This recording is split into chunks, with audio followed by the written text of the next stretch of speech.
حضرت ابن عباس رضی اللہ تعالیٰ عنہ روایت کرتے ہیں، آپ فرماتے ہیں کہ جب یہ آیت کریمہ نازل ہوئی ہم نے عرض کیا یا رسول اللہ صلی اللہ علیہ وسلم آپ کے قرابت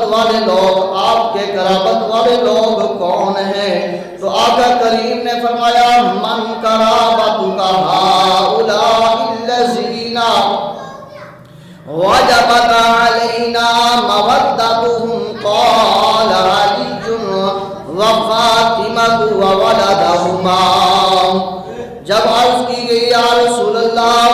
صلی اللہ علیہ وسلم تو آپ کے قرابت دار کون لوگ ہیں جن کی محبت ہم پر واجب کی گئی ہے؟ تو فرمایا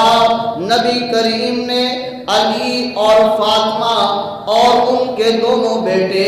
یعنی کہ حضرت امام حسن اور حضرت